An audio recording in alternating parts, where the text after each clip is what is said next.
یعنی حتی گپ نمیزدیم در این باره در همه کنفرانس ها. این ببینید که در نیویورک همین در چارچوب کنفرانس اخیر واخوری وزیران کارهای خارجه آسیای مرکزی شد و هر 5 کشور عهده‌داری ها گرفتن درباره آب. یعنی که فضا دیگر شد از در حقیقت و حتما آب و انرژتیکا یکی از عنصرها زمینه‌های اساسی همگرایی عمیق در این منطقه میشه. مثلا شما ببینید که همین قرقیزستان اینقدر با ما اختلاف دارد در مسئله سرحد، یکی این لایحه کاس هزار که یک لایحه آینده قرقیزستان است به تاجیکستان عملی نمیشه و برقش باید از تاجیکستان گذشته افغانستان و پاکستان رود. بنابراین وی وابسته است به همین. دوستانی بسیار گرامی، استادان عزیز، پیش از همه تشکر خود را به رهبریت دانشگاه ملی تاجیکستان شخصا به رکتور محترم میرسانم. همچنین میخواستم که تشکر خود را از تمام این مؤلفانی که در این موضوع توجه کردند و آن را برای مردم واضح‌تر روشن‌تر فهماندن برسانیم. موضوع مشخصی که بالای آن باید صحبت کنم این است که اهمیت سیاسی، ملی، تمدنی و بین المللی این تشبسات چیست؟ زیرا جنبه علمی، اختصاصی، اکولوژی، بیولوژی این مسئله یک بحث بسیار تخصصی است که باید متخصصان خودی همون ساحه در آن صحبت کنند.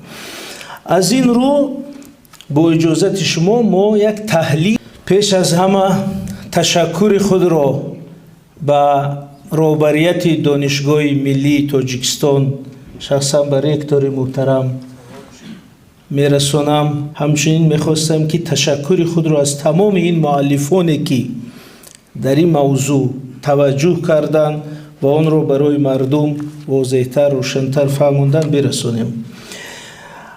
موضوع مشخصی که بالای آن باید صحبت کنم این است که اهمیت سیاسی، ملی، تمدنی و بین المللی این تشبسات چیست؟ زیرا جنبه علمی، اختصاصی، اکولوژی، بیولوژی این مسئله یک بحث بسیار تخصصی است که باید متخصصان خودی همون ساحه در آن صحبت کنند.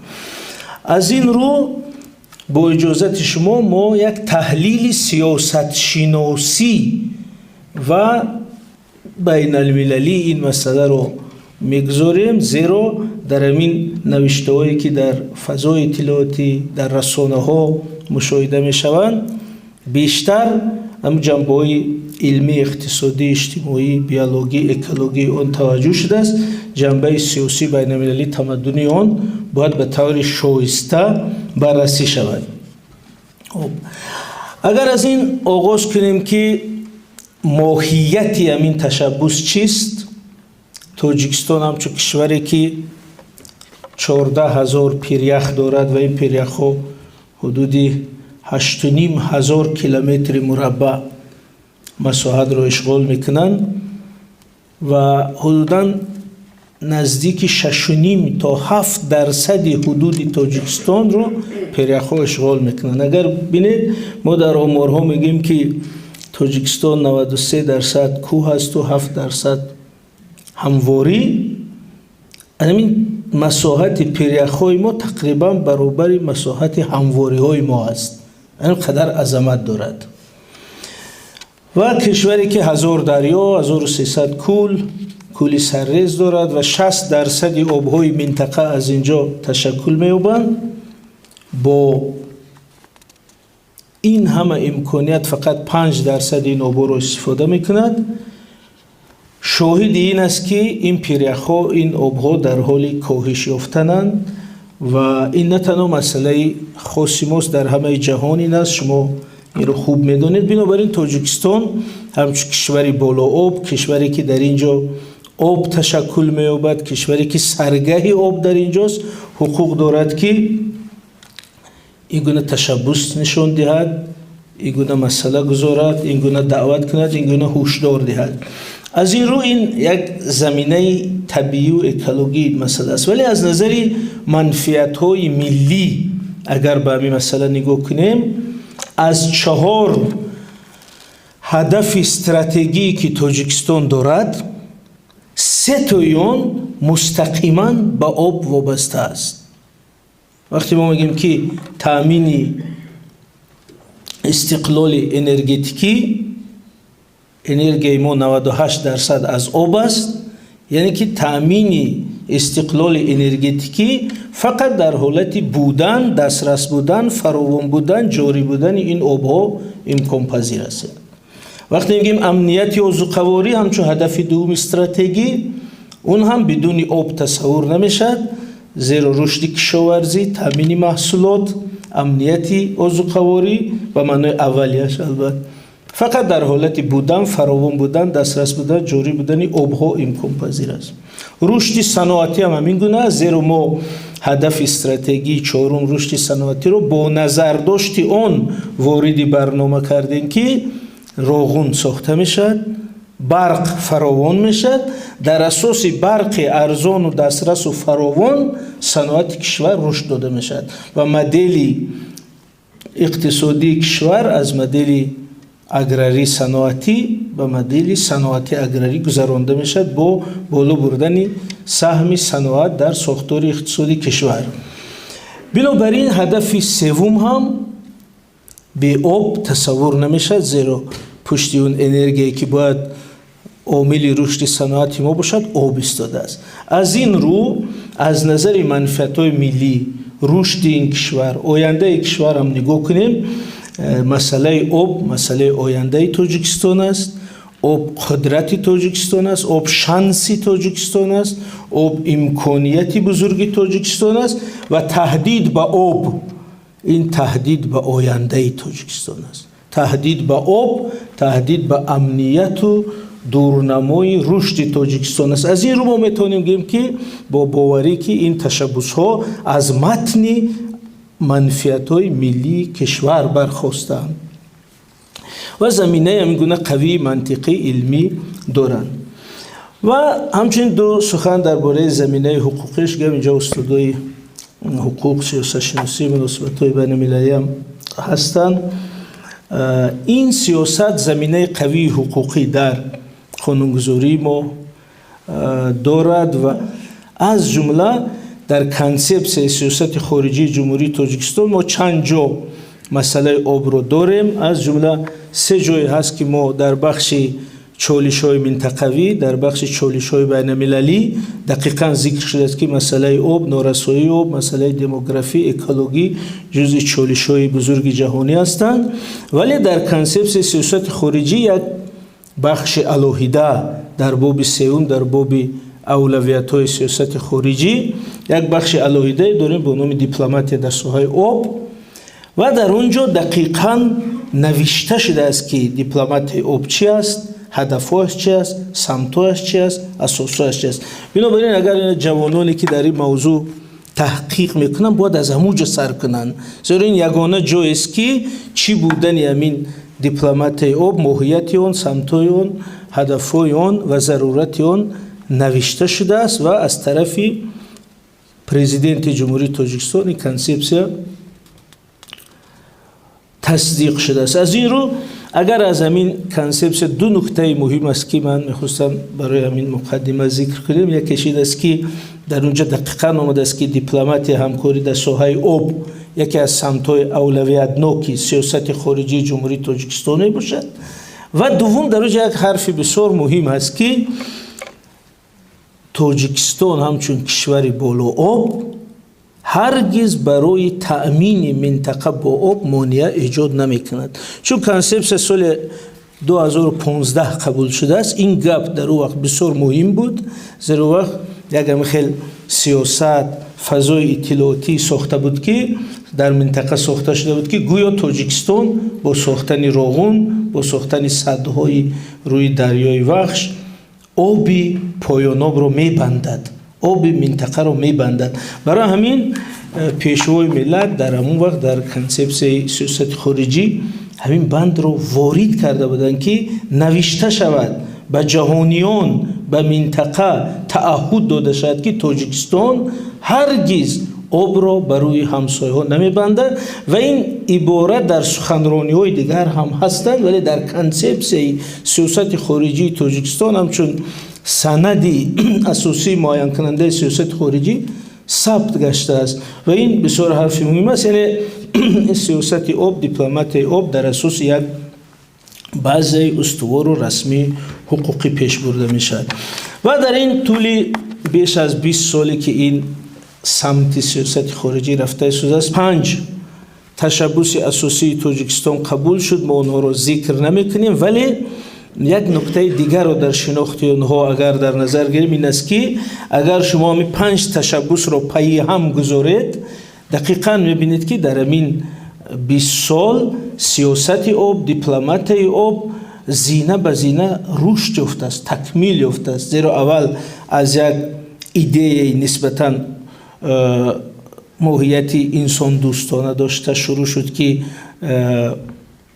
سال آبی تازه، یعنی خودی تازه بودن آب، سالم بودن آب مطرح شد. بعداً در قدم دوم آب برای حیات، اهمیت حیاتی آب ذکر شد. در قدم سوم همکاری در ساحه آب. در قدم چهارم آب همچون عنصری رشد، آب برای رشد استوار. و اینک در قدم پنجم وقتی که ما خودی آب رو گفتیم، ضرورتش رو گفتیم، همکاریش رو گفتیم، اهمیتش برای رشد گفتیم، اکنون توجه به خود سرچشمه آب، یعنی پیریخ‌ها، جایی که این آب از اونجا می آید روانه شد. یعنی ما میتونیم بگیم که یک دینامیکای رشدی همین ایده آب رو ما در همین چند سال میبینیم. از یک ایده نسبتاً عادی درباره تازه بودن آب امروز به یک کانسپت مکملی که تمام پهلوهای این مسئله رو فرا میگیرد تبدیل شده است. خب اکنون میایم سر موضوع اساسی که اهمیت همین تشبس چی هست. من فکرهای خودم میگم، با امیدوارم استادا فکرهای خودشون میگن تکمیل میکنن. من همینجا 7 اهمیت همین تشبس رو ذکر کردم تا اینکه یک جای اون رو بررسی کنیم. البته اهمیت اساسی اقتصادی و اجتماعی بشری اون که ما در آخرتر به اون میاییم سر جای خود است، ولی از نظر سیاست شناسی اگر همچون سیاست شناس، همچون متخصصی مناسبت‌های بین الخلقی به این مسئله نگاه کنیم، همین دیپلمات آب پیش از همه یک واسطه بسیار مهمی معرفی خود جمهوری تاجیکستان شد. از این رو ما میگیم که اهمیت اولی آن اهمیت سیاسی و دولتی همین تشبس می باشد. یعنی این تشبس وقتی که ادامه می‌یابد، این تشبس عملی می شود، خود تاجیکستان در ذهن جهانیان عادی می شود، خود تاجیکستان مطرح می شود. برابر این تشبس نام تاجیکستان، فرهنگ تاجیکستان، سیمای تاجیکستان هم برابر معرفی می شود. از این رو ما میگیم اهمیت اولی اون اهمیت سیاسی است. و شما طوری که در این خود چهاربینی ها دیده، چی در کنفرانس های دوشنبه، چی در کنفرانس های منطقوی، در کنفرانس های بین المللی، همزمان با موضوع آب خود چهره، سیما، فرهنگ، تاریخ، تمدن تاجیکان هم مطرح می شود. و همین چهاربینی که اخیر در نیویورک برگزار شد، در اونجا چند الیمنت بسیار ظریفی معرفی خود کشور بود که همزمان با این چهاربینی پیش برده شد. شما ببینید اولین کار خود نمایشی تاریخ رشد تاجیکستان که در اونجا هم تاریخ رشد کشور معرفی شد، هم هنر ملی معرفی شد، هم فرهنگ ملی معرفی شد. و حتی اونجا از همین کولی سرریز آب برده بودن که هر کسی که از این نمایشگاه دیدن میکرد میگفتن که نه، یک جام از آب کولی سرریز بنوشید، از کولی که در بلندترین نقطه جهان در 3500 متر جایگیر است و هر یک آدمی که اونجا دیدن میکرد یک تا آب خورده، ممکن تا آخر عمرش در یادش ماند که من از آب بلندترین کولی جهان، کولی سرریز نوشیدگی هستم. یعنی این نکته است که به هر وسیله تاجیکستان رو، نام آن رو، چهره آن رو در ذهن جهانیان جا میکند. و اونجا دومین چورابینی بسیار مهمی که شد آب و نوروز.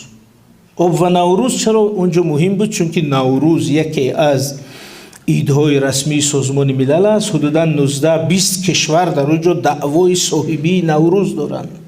و وقتی که تاجیکستان همچون صاحبی نوروز در اونجا آب و نوروز رو مطرح کرد، همچون دو سرچشمه حیات، و در می چند روز درباره تاجیکستان همچون کشوری، همچون مردمی صاحبی نوروز سخن رفت. نوروز در تمدن جهانی، در سیاست جهانی معنای یک تمدن باستانی داشتن، یک ریشه باستانی داشتن. ملت صاحب نوروز یعنی ملت صاحب تمدن کهن، زیرا همه نو بس از اون که ولی تعصب سیاسی اجازت تیاد نتیاد اعتراف کنن یا نکنن، در یک نکته همه قائلند که نوروز یکی از دستاوردها، یکی از معجزه های تمدن بشری، زیرا چگونه 500 سال پیش، 5000 سال پیش، 6000 سال پیش ملت مردم توانستن قانونمندی گردش طبیعت را کشف کنن و حساب کنن. خود همین معناش این است که این ملت تمدن علمی، جهانبینی علمی باستانی داشت. وقتی ما این را در سازمان ملل متحد همچون صاحبی همین دستاورد بشری خود را مطرح میکنیم، این یک جنبه بسیار مهم برای ساختن ایمیج مثبتی هم تاجیکستان هم خلق تاجیک است. و در نهایت یک هدیه‌ای که در اونجا از نام تاجیکستان به سازمان ملل برده شد، همون هم بینید که یک الیمنتی بسیار کار کرده شده بود. یعنی هم خیلی یک ممکن که یگان چیزی دیگر هم هدیه کردن ممکن بود، یگان هیکلچه طلایی هدیه کردن ممکن بود. نه، اونجا یک تاج کنگره‌داری چند هزار ساله از دوره کوشانیان هدیه کرده شد و اونجا شرح شد که این تاج هنم خیلی قدمت دارد، قدیم است، یعنی که دولتداریم و تمدنیم و حضوریم و فرهنگیم و همین گونه قدیم است و نه تنها یک فرهنگ بودیوی و حاشیوی باشد، بلکه فرهنگ امپریوی و دولتی هست. از همین رو هدیه کردن تاج در سازمان ملل متحد این بار دیگر ثبت کردنی همون دیدگاه که تاجیکان ملتی صاحب دولت، صاحب تمدن، صاحب تاریخ باستانی می باشند. بنابراین تا روزی که او تاج در درآمدگاه سازمان ملل می ایستد، تا روزی که در آثارخانه سازمان ملل می ایستد، این یک بار دیگر تاکید میکند که این ملت صاحب تاج، صاحب تمدن، صاحب دولت بود. بنابراین ببینید، من ایده این بود که همزمان با ایده آب خود معرفی کشور، خود معرفی چهره کشور چگونه به راه مانده می شود، این یک جنبه مسئله. و عموما آب یکی از امکانیت های ماست برای در جهان معرفی شدن و استادا میدونن که در همین سیاست بین المللی هر کشور تلاش میکند که با یگان چیز خود را مطرح کند و این هم حاضر یک نامه است از طرف کشور مغولستان و خواهش میکند که بیایید ائتلاف یا اتحاد کشورهای خشک را تشکیل دهیم، کشورهایی که راه به آب ندارند، دسترسی به آب ندارند. یعنی مغولستان هم یک کشور خشک بیابانی که به هیچ دریا، به هیچ اقیانوس راه ندارد، میخواد همین خیلی کشورهای خشک به راه را یافته یک ائتلاف جهانی کشورهای خشک تشکیل کند و ببینید که او از خشکی میخواد دیپلماتی سازد.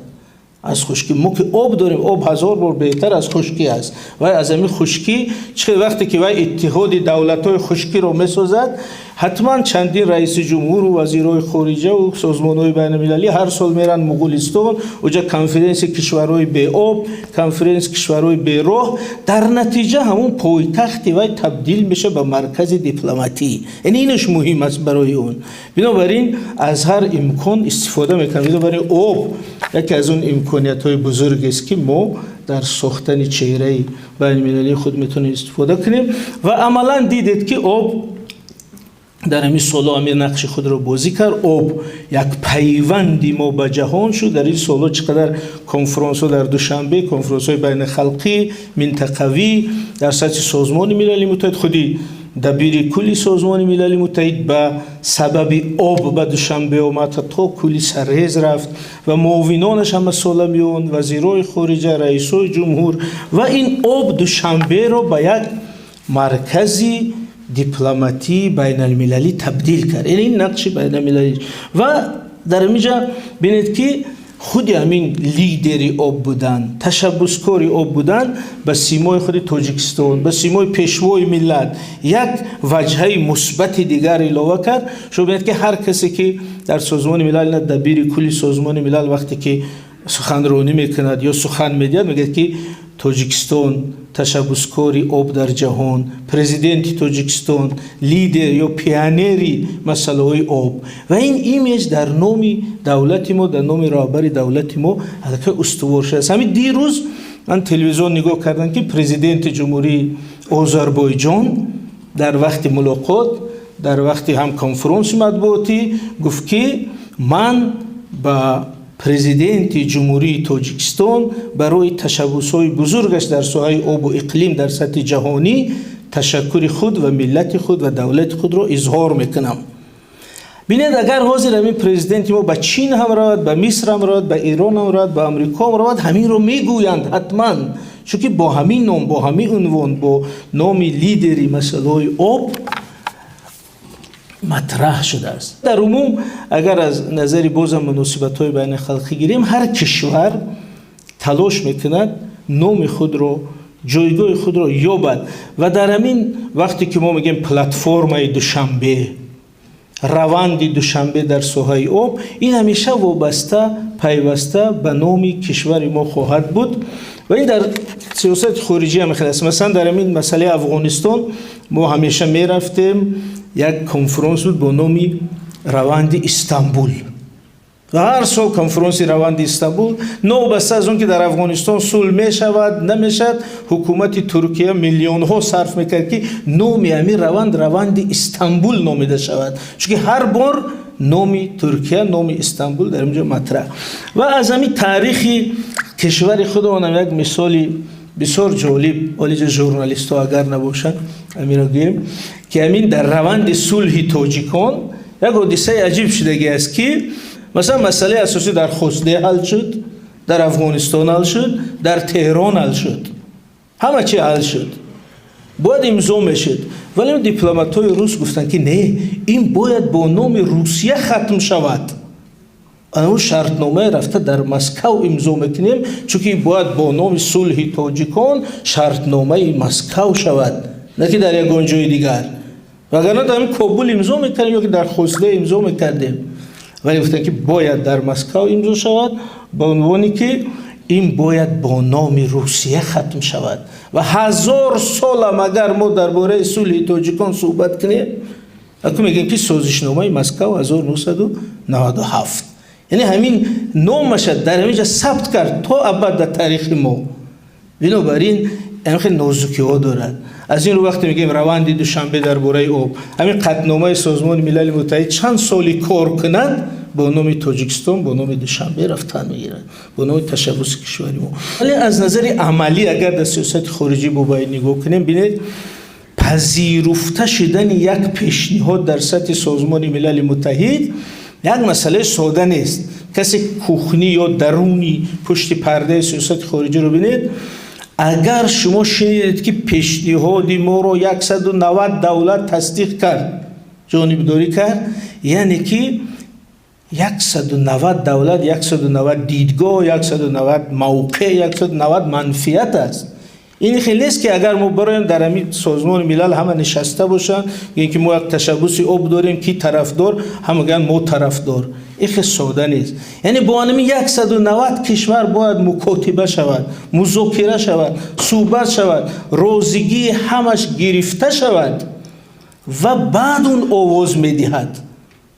وگرنه سازمان ملل متحد یک لانه اختلاف است، یک جایی است که همه کشورها با کشورها زیدن، بلوک های گوناگون، قسمت های گوناگون گرد قدرت ها در جمع شدگی هستند. هیچ کس تشبس هیچ کس دستگیری نمی کند، هیچ کس همین با آسانی جانبداری نمی کند از تشبس کسی، حتی اگر تشبس خوب باشد.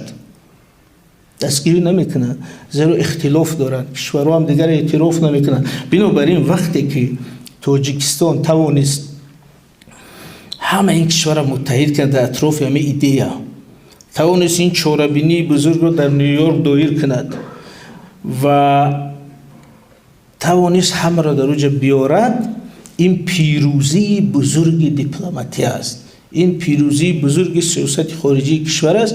و هم جمله‌ای که پرزیدنت گفتن که ما همه را به نیویورک آوردیم، این بسیار معنای اشاره چقدر داره، زیرا 1 سال 2 سال دیپلمات یا مذاکره، مکالمه، التماس، رعایت بالانس‌های سیاسی ژئوپلیتیکی بعد باعث میشه که شما توانید در سطح سازمان ملل متحد یک ایدهتون رو مطرح کنید، عملی کنید، گذرانید و همه شینن که ایده تاجیکستان رو دستگیری میکنیم. این پیروزی بسیار بزرگ دیپلماتی است و بعد از 46 سال باز دوباره در مسئله آب جهان رو متحد کردن. خلاصه اگر این بخش رو ما خلاصه کنیم، ما میگیم که این تشبث در استقرار جایگاه بین خلقی تاجیکستان در جهان نقش مهم دارد و در درون در خود دولت سازی، ملت سازی ما.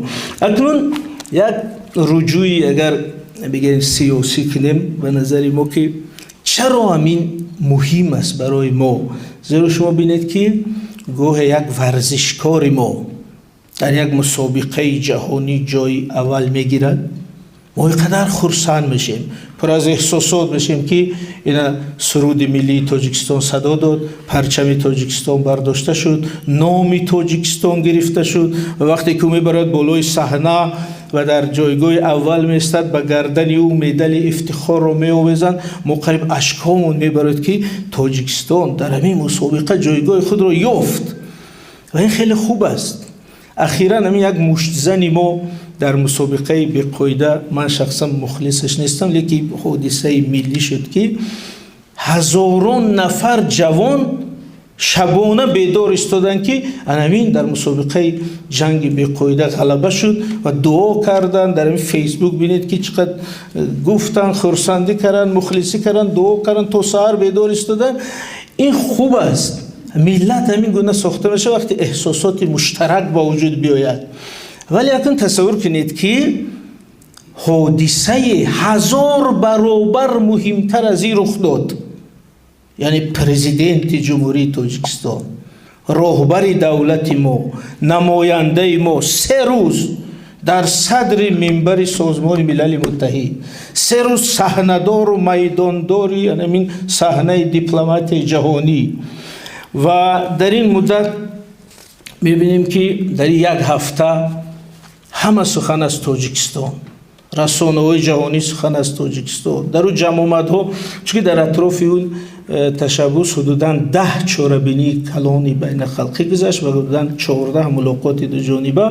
یعنی یک معرکه بزرگ دیپلماتی، یک تنتنه بزرگ سیاست خارجی و هر پرزیدنتی که به صحنه میبراید باعث سر میکند که جناب امام علی رحمان پرزیدنت جمهوری تاجیکستان در راستای تشبث شما چنین میگم، هر وزیر خارجه، هر نماینده سازمان‌های جهانی به صحنه میاد باعث سر میکند His Excellency President of the Republic of Tajikistan. یعنی هر روز همین صدا داد یک هفته و من فکر میکنم که این یک پیروزی بزرگ بود.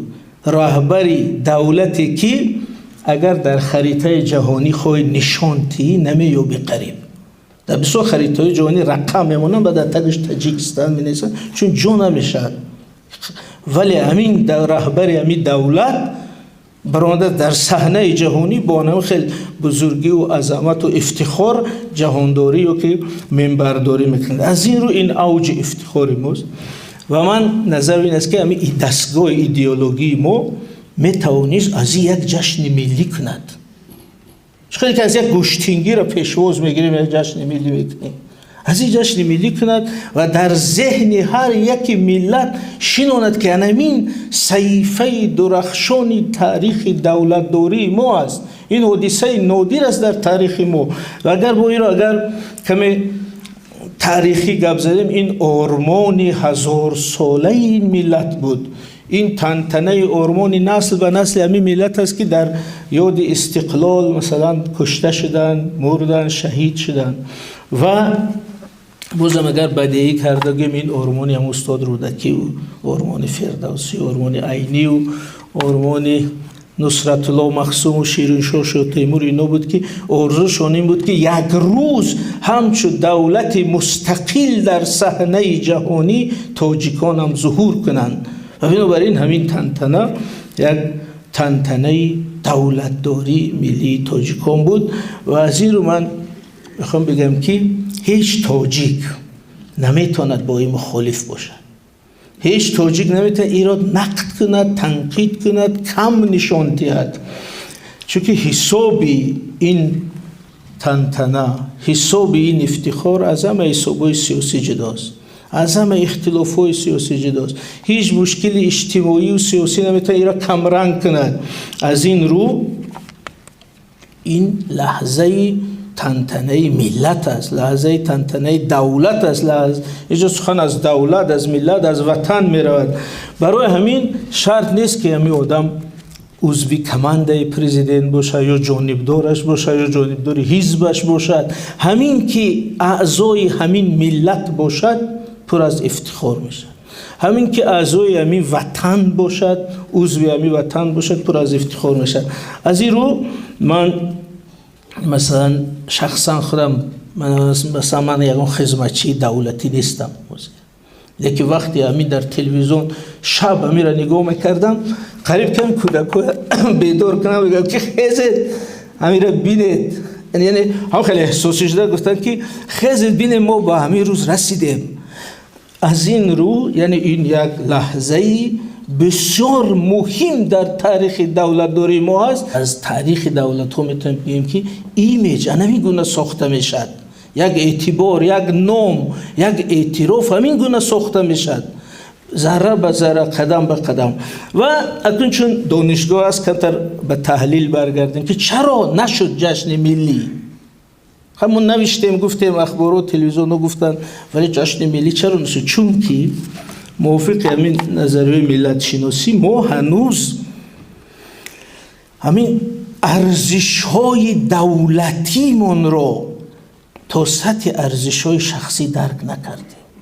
اگر یک جدول ارزش های یک تاجیک رو گیریم در اونجا ننگ است، ناموس است، افتخار است، دین هست، مهمانداری است، جوانمردی هست، همه چیز است، چیزهای خوب بسیار است.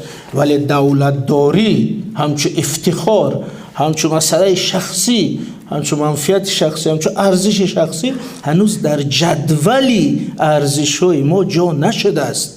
انا برای همین ما میتونیم خرسندی بزرگ از غلبه یک کشتیگیرمون بگیریم و را جشن گیریم، این خوب است، ولی ما پیروزی دولت درک کردن نمیتونیم واضح. انا برای همین اگر ما توانیم که ارزش های دولتداری ما را در سطح ارزش های شخصی تربیتی، هر یک انسان در روی خط ارزشش حفظ دولت، اهمیت دولت، جایگاه دولت را همچون ارزش حیاتی درک کنه، اونگاه ما میشیم یک ملت آگاه، یک ملت سیاسی، یک ملت صاحب دولت و ماندگار. و ملت هایی که جایگاه دولت را درک نکنند، اهمیت حیاتی دولت را درک نکنند، اون را از دست میدهند. در این است مشکل است. یکان منفعت دیگر بزرگتر مهمتر برایش به وجود میاد و دولت رو از دست میده. از این رو من اینجا گفتنی بودم در جنبه بخش سیاسی که سبق نیویورک برای ما باید این باشه، برای اهل زیا که ارزش ها و منفعت های ملی رو برای مردم نزدیکتر فهموندن در کار، نزدیکتر در جدولی ارزشش جا کردن در کار، که او همون گونه که برای یک ورزشکار احساسی و مخلص میشه، برای دولت، برای پیروزی سیاسی دولت همین گونه احساس داشته باشد. این بسیار مهمه. خب اکنون میایم سری اهمیت تمدنی این تشبث در دو نکته اگر بگیم بینید جهانی امروز یک جهانی پر از اختلاف، هزاران سبب و زمینه و عامل برای نزاع است و در همین جهانی پر از اختلاف یافتن نکته پیوند این هم هنر است، هم بزرگی است، هم یک خدمت است. زیرا جهان امروز نمیتواند روی چیز جمع شود. از این رو آب همین گونه یک نکته پیوند است. آب نه ایدئولوژی هست، آب نه سیاست است، آب نه حزب است، نه گروه است، نه مذهب است، نه دین است. آب یک چیز فراتر از همه این و آب همون نقطه است که بالای این بشر متحد میشد.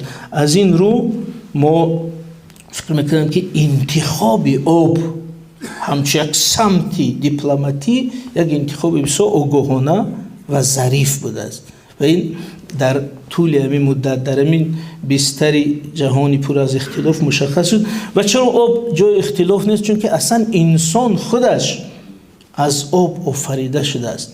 70% استادای فنای دقیق هستند میگن که 71 تا 75% خود بدن انسان آب است.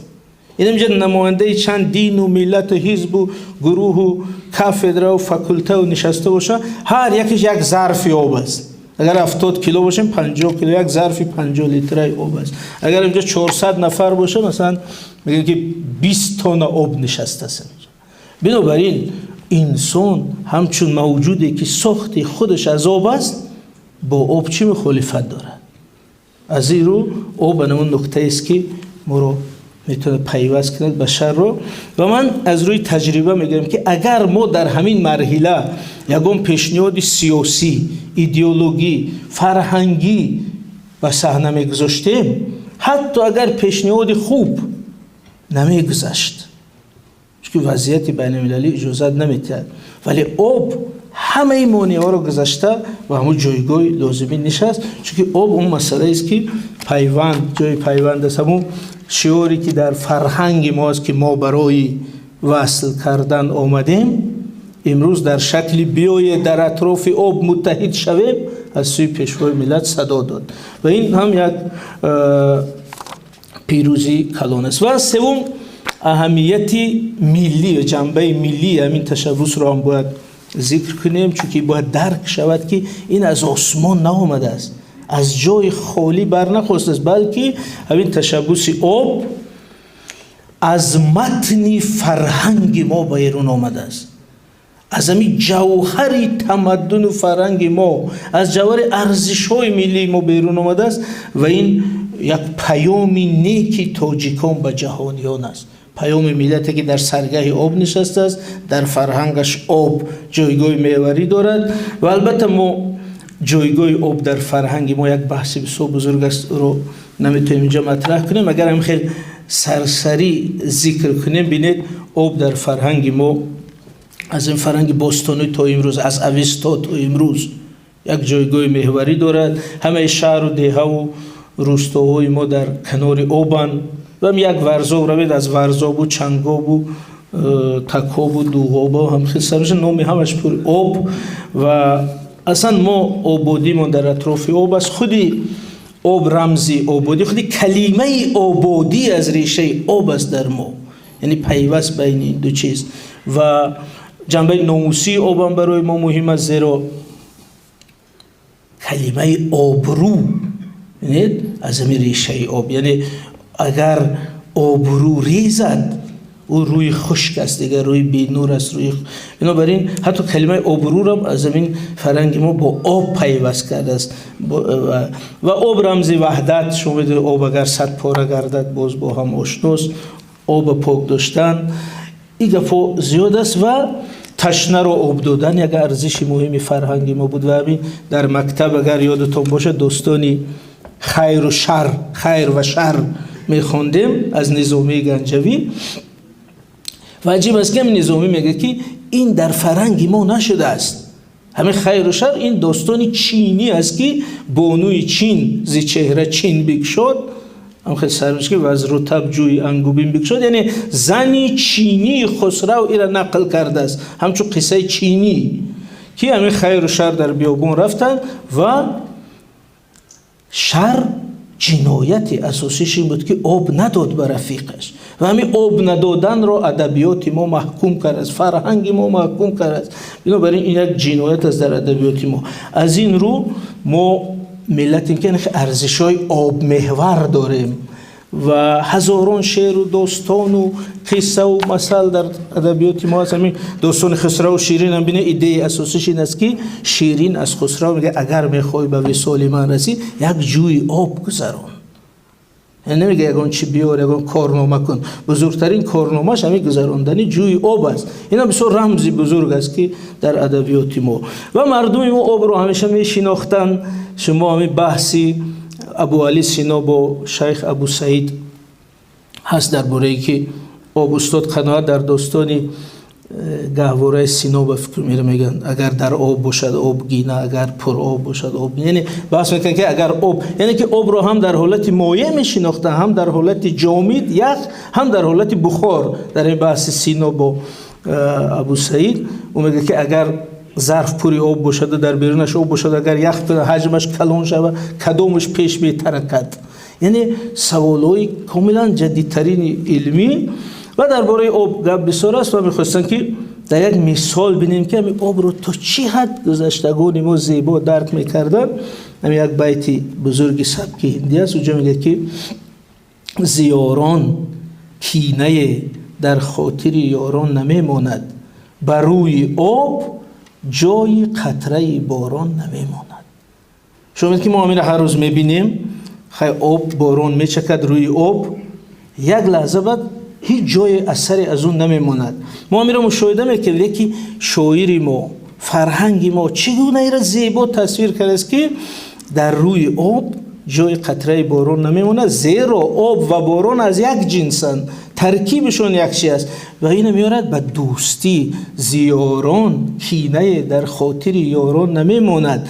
از دوست آزار اگر رسید، پس از لحظه، پس از ساعت، پس از روز وی باید برود، زیرا دوست با شما از یک جنس، از یک ترکیب، از یک اندیشه است. بنابراین از همین آورده است یک تحکیم برای ایده دوستی.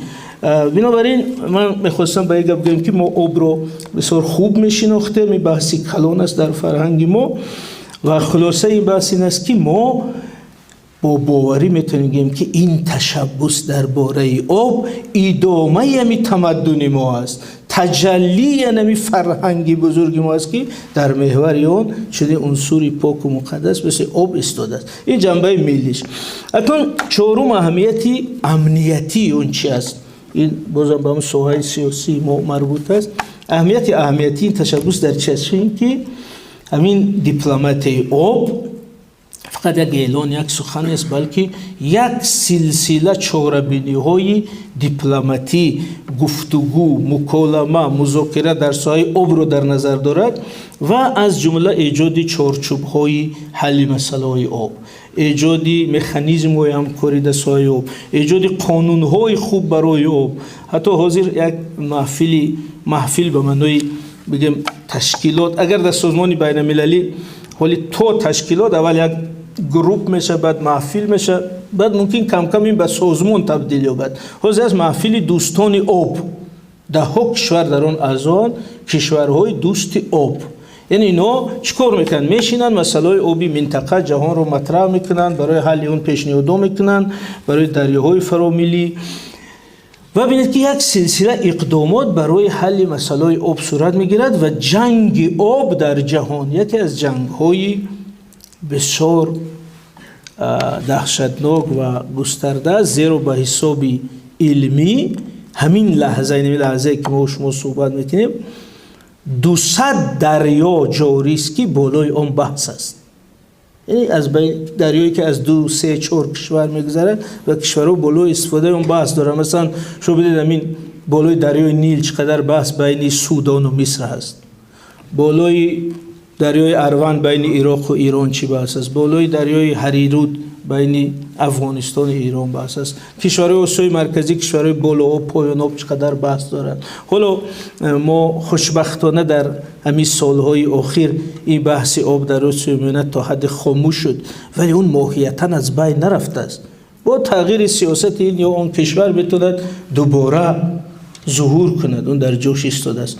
و با قرقیزستان چقدر بحث، یعنی در بحث‌های سرحدی ما 3 بحث کلان آب داریم با قرقیزستان، در دریای اسفره، در تقسیم آب در خوجه علاوه، در دریای حاجی با قرقان، در افچه قلچه ما بحث مستقیم داریم که اینا سرگاه آب تغییر دادنی هستند، میتواند باعث به آبی در منطقه ما شود. و از همه بحث نو در آب منطقه این وارد شدن افغانستان و طالبان به بحث آب است. شما ببینید که اخیراً طالبان یک کانالی بزرگی را از دریای اومو کندن و تصور کنید که کانالی طالبان، کانالی قوشتپه 100 متر پهنی دارد. این یک دریا است دیگه، کانال نیست. 100 متر پهنی، 8.5 متر چقوری، 300 کیلومتر درازی و این دریای اومو رو فرو میبرد.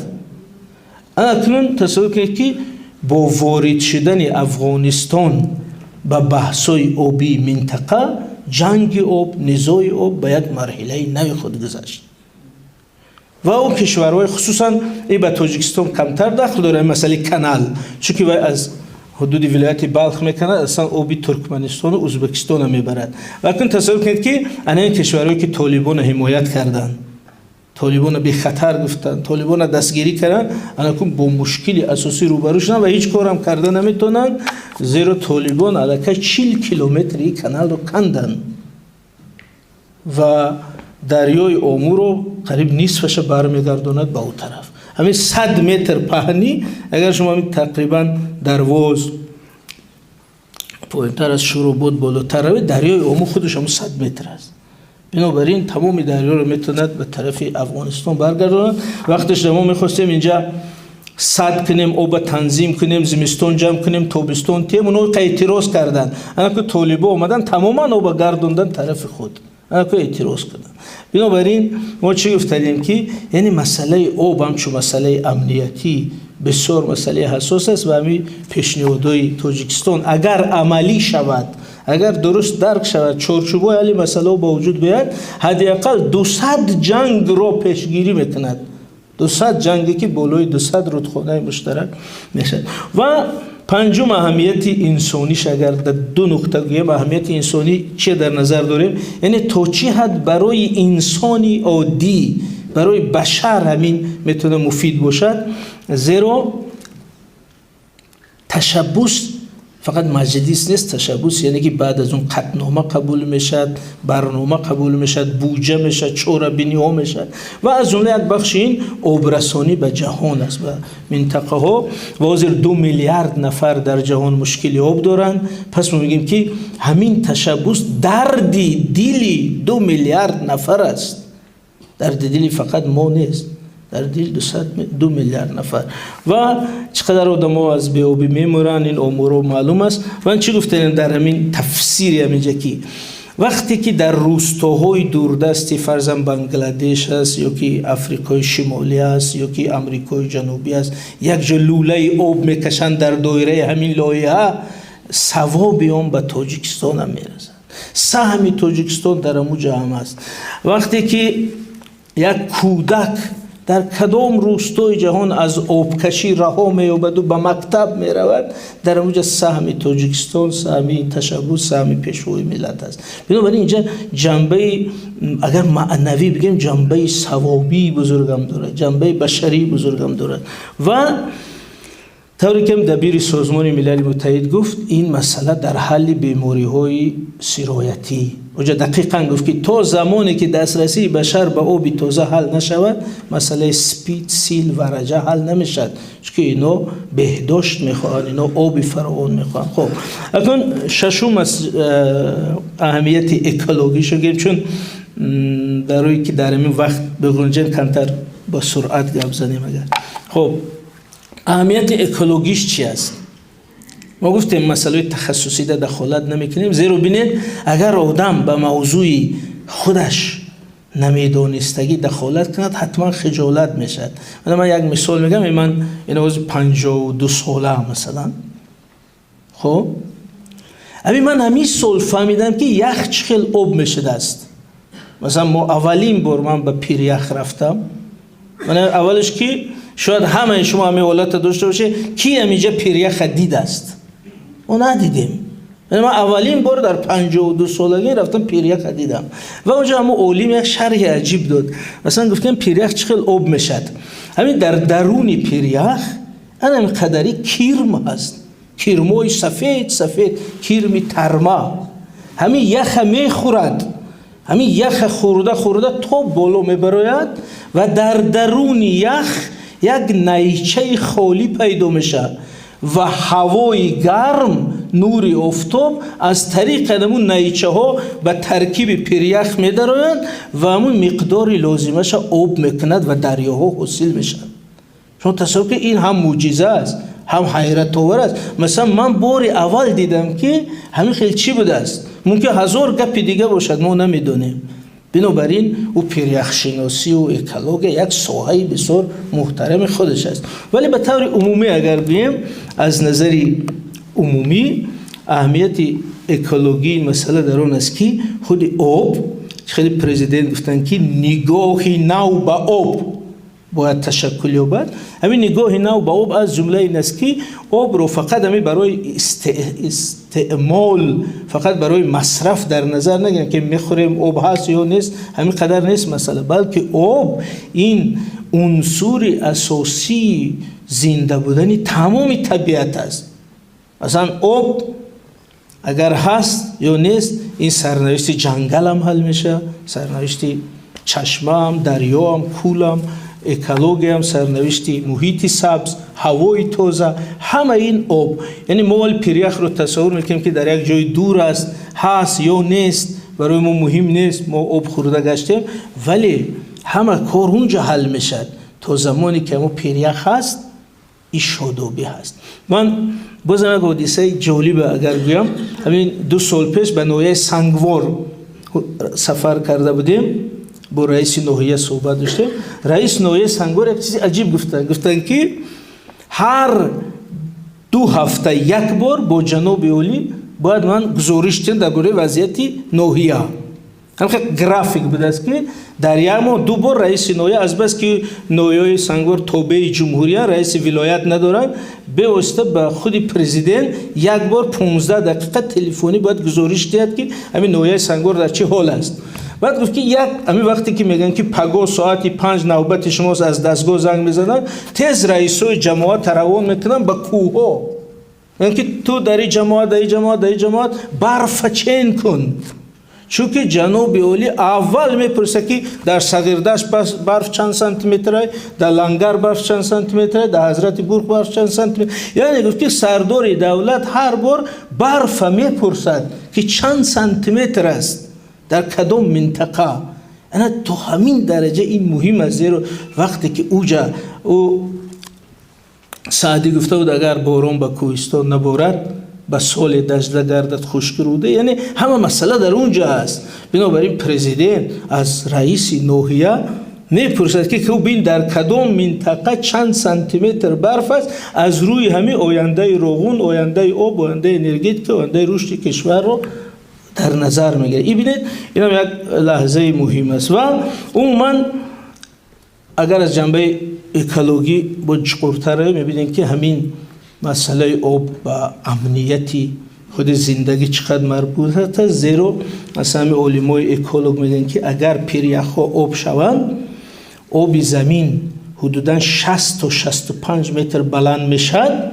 اگر همین کار شود ببینید گفته است که 40% سیاره زیر آب میموند و این 40% کوه نیستند، اساساً منطقه های اهالی نشینند که در ساحل بحر و دریاها. مثلا این شهر دبی میگن که اگر 40 متر آب بلند خیزه دبی نیست، فقط نوکی همو بیناها در بالا میموند تمام.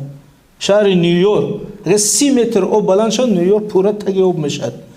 یعنی پیریخ‌ها اگر آب شوند خطر نابودی شهرها، قشلاق‌ها، مردم، میلیاردها نفر از این رو در زمانی که جهان مشغولی اختلاف‌ها، مشغولی جنگی منفیت‌ها و سیاست-هاست، تاجیکستان آمده است هشدار می‌دهد که برادر این جنگ تعالیمون آب در حال تمام شدن است، آب در حال از بین رفتن است. اگر آب از بین رود دیگر نه منفیتت است، نه سیاستت است، نه دولتت است. بنابراین یک پیام خیلی مهم گویا که ما در همون جنگی منفیتی جهان یک آب سرد ریختیم که به هوش بیاید که وضعیت این گونه است. این جنبه اکولوژیش. جنبه اقتصادیش به اجازه شما نمیگویم چون که وقت زیاد میگیره. منظور این بود که یعنی در دایره تشبث مثلا کشورهای همکار سازمان‌های بین‌المللی، از جمله سازمان ملل متحد اتحادیه. شما همین لیست هم دقت کنید، یعنی روی خطی همکاران همین نشون میدهد که همکاران نشون میدهد که تا کجا همین تشبث جدی قبول شده است. سازمان ملل متحد، دوم اتحادیه اروپا. این دو تشکیلات بزرگ در جهان است از نظر سیاسی. اتحادیه اروپا، بانک جهانی، ماگاته حتی همراه شد، یونیسف، سازمان جهانی آب و هواسنجی، کشورهای دونور، قریب همه کشورهای غربی، شرقی. یعنی این دستگیری عملی افتاد و هر کشور خیلی که ما مثلا یگان بگو معرکه ریم هممون پول پرتوی میگم، همین خیلی است. یعنی در اونجا یک برنامه است که هر کشور عهده‌داری میگیرد. مثلا کشورهای دونور هر یک عهده‌داری میگیره که در مسئله آب ما چیکارو میکنیم. و خلاصه از نظر اقتصادی اونجا برنامه‌های بسیار جدی است. از جمله همین سوالی که بسیاریا مطرح میکنن که به تاجیکستان چه فایده است. و قریب 10 برنامه است که من اینجا روی خط شکرم پس در اینترنت میگذاریم. یعنی تاجیکستان هم از این برنامه‌ها بسیار سود می‌بیند، از جمله برنامه‌های تامین به آب تا سال 2030 خیلی بودجه‌های کلان، برنامه‌های کلان است، امیدوارم خوب اجرا شود. و خلاصه ما چی است از همین صحبت این یک ساعت؟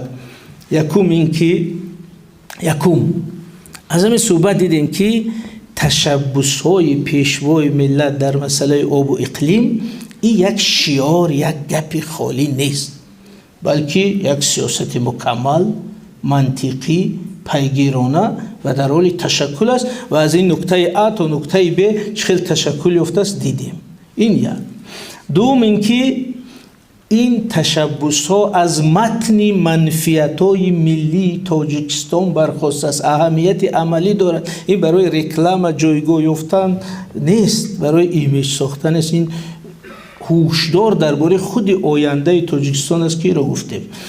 و سوم اینکه این تشبث ها از متن همی فرهنگ، از متن همی تمدن، متن همی ارزش ها است و چهره مثبت و سالم و نیک این ملت و دولت رو به جهان معرفی میکنه. چهارم اینکه این سیاست از نظر عملی برای بشر اینقدر مهم، حیات بخش، صلح‌آفر است.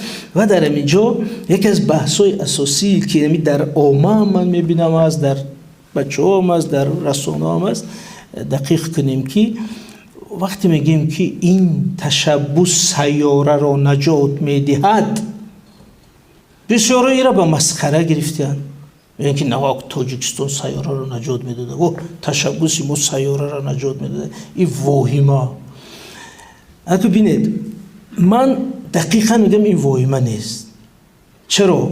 چون که اولش که ما دعوا نداریم که تاجیکستان سیاره را نجات میدهد. هیچ کس همی گپا نگفته است. ما نگفتیم که ما میخزیم، یعنی قدرت امکانیت داریم که همین مسئله آب اکولوژی جهان حل میکنیم، سیاره را نجات میدیم. این خیلی گپ نیست.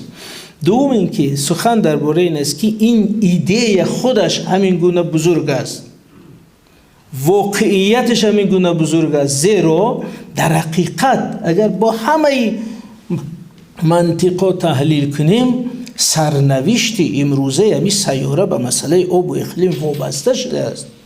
اولش که خود همین سیاره زمین 71% آب است. همین آب نباشه پس همین زمین نیست دیگر. دوم که در متن تمام حیات طوری که در صحبت گفتیم آب ایستاده است. آب عنصر اساسی حیات. اگر آب باشه نباشد نه زندگی است، نه معیشت است، نه استراحت است، نه رشد است. بنابراین وقتی ما میگیم که این تشبث باعث نجات سیاره می شود، اینجا یکم واهمه، تبلیغ، هنگامه نیست، بلکه این در نظر داریم که واقعا آب عنصر حیاتی سیاره است. اگر اون از بین رود سیاره می خشکد، حیات می خشکد. و اگر تشبث تاجیکستان در ساحه آب جدی گرفته شود، عملی شود، اون برنامه‌ای که سازمان ملل قبول کرد عملی شود، واقعا این باعث نجات سیاره می شود. بنابراین اینجا هیچ گونه تبلیغات نیست، بلکه یک واقعیت است که با عقل منطقی را فهمیده میشه. ولی دستگاه ایدئولوژی ما باید را فهموند. یعنی تقصید هم میشینه میگه که اینا بین نخواه که ما سیاره را نجات دهیم. این را یک واهمه فهمیدن. این واهمه نیست، این واقعا یک مسئله. این من شما دارم که همین آب شما را نجات میده. شما میگی نه خیلی یک روز آب نخور، 2 روز آب نخور، به من میگی که در حقیقت همین گپ راست بوده است که نجات ما به آب وابسته بوده. بنابراین وقتی ما میگیم این تشبث مربوط به حیات و ممات بشر است، این تشبث مربوط به نجات این سیاره است، در اینجا نه تبلیغات است، نه سیاست است، نه واهمه است، بلکه خود همین مسئله است. از این رو در همین مسئله ما میگیم که تاجیکستان با این تشبث خود در نجات سیاره سهم میگذارد. تاجیکستان با این ایده، با این دیپلمات، با این سیاست خود اندیشه نجات سیاره را به میان گذاشته است و در همین جا یگان جای مبالغه نیست. و همین است به طور مختصر اهمیت سیاسی، ملی، تمدنی، بین المللی تشبث‌های پیشروی ملت. و امیدوارم که باز در این وقتی مانده صحبت استادا نکته‌های دیگر این مسئله شده و تکمیل می‌یابند. تشکر برای توجهتان. با استاد یک جوان سپاس میگوییم برای صحبت صمیمی، برای صحبت آزاد. مرحمت همکسبان عزیز، اگر استاد یگان سوال باشد، یگان پیشنهاد باشد، یعنی حتی گپ نمیزدیم در این باره در همه کنفرانس ها. این ببینید که در نیویورک همین در چارچوب کنفرانس اخیر واخوری وزیران کارهای خارجه آسیای مرکزی شد و هر 5 کشور عهده‌داری ها گرفتن درباره آب. یعنی که فضا دیگر شده است در حقیقت. و من باور دارم که اگر ما طوری گفتیم در استاد که اگر با آب خودمون کم صاحب شویم، ما میتونیم همچون اشتراکچی برابر در این معامله اشتراک کنیم و حتما آب و انرژتیکا یکی از عنصرها، زمینه‌های اساسی همگرایی عمیق در این منطقه بشه. مثلا شما ببینید که همین قرقیزستان اینقدر با ما اختلاف دارد در مسئله سرحد، لیکن لایحه کاس هزار که یک لایحه آینده قرقیزستان است به تاجیکستان عملی نمیشه و برقش باید از تاجیکستان گذشته افغانستان و پاکستان رود. بنابراین وی وابسته است به همین. ما در دیگر مسئله وابسته به اونا. از همین رو آب و انرژتیکا یکی از پایه های همگرایی عمیق در آسیای مرکزی میشه. درست است. مثلا 10 کشور آماده است میلیون‌ها دلار در این مسئله صرف کند. از همین رو من فکر میکنم که دقیقاً گپ شما درست است. همین تشبث ها برای عملی شدن و رسیدن به هدف‌های استراتژی مساعدت حتی زمینه مهم میسازند. بله. سلام. تشکر می‌کنم استاد عزیز. از نام خودم، از نام اهل تالار، استاد عزیز و شما در کارهای پرمسئولیتتان موفقیت‌های بی‌نظیر و تمنا داریم.